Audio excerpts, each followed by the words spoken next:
The aroma of lilies and lavender usually calmed Amelia. Today, it choked her. Her apartment, normally a haven, felt suffocating. John, her boyfriend of 3 years, was late. Again. His forgetfulness was charming at first. Now it felt like neglect. Amelia paced, phone clutched in her hand. His last text, a breezy "Be there soon, love," mocked her from the screen. 3 hours ago. She glanced at their photo on the mantelpiece. John with his goofy grin and eyes that crinkled at the corners when he laughed. Were those eyes hiding something? What if John wasn't who I thought he was? The thought, once dismissed as paranoia, now clung to her like a shadow. Something was wrong. She could feel it.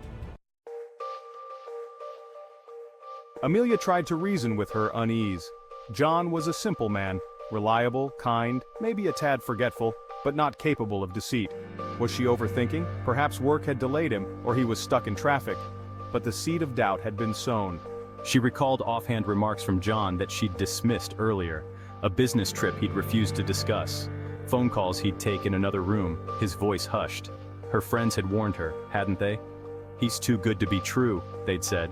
Had she been blind? A wave of nausea washed over her. She needed answers. She needed to know. Picking up her phone, she dialed his number. It went straight to voicemail. The knot in her stomach tightened. This wasn't like John. Something was definitely wrong. Amelia searched her apartment, desperate for an explanation.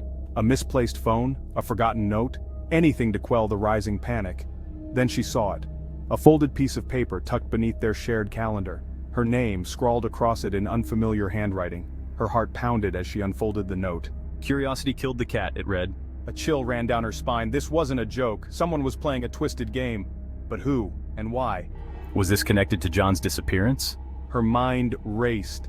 The note was a warning, or was it a clue? Curiosity, a dangerous game. But what was she supposed to be curious about? And what cat were they talking about? Amelia stared at the note, her mind buzzing. Curiosity killed the cat. Cats were often associated with 9 lives. And then she saw it, a tiny, almost invisible scratch on one of the squares. It was recent. She examined it closely, searching for anything unusual.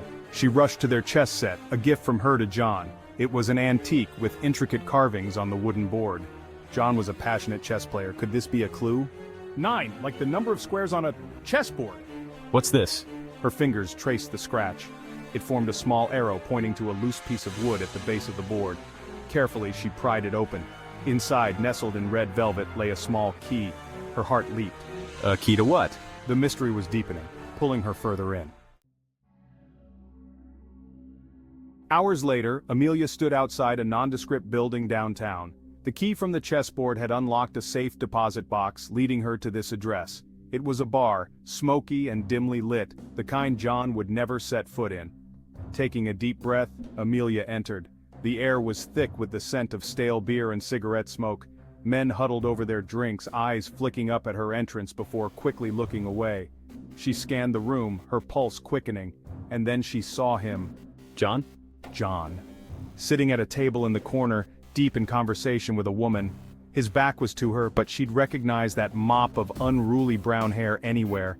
Relief warred with anger and a strange betrayal she couldn't quite place. What is he doing here? Amelia? The confrontation was inevitable. The air crackled with tension as Amelia took a step forward, her mind racing with questions. John, what is going on? The mystery had led her here, and now, face to face, the answers seemed both within reach and more elusive than ever.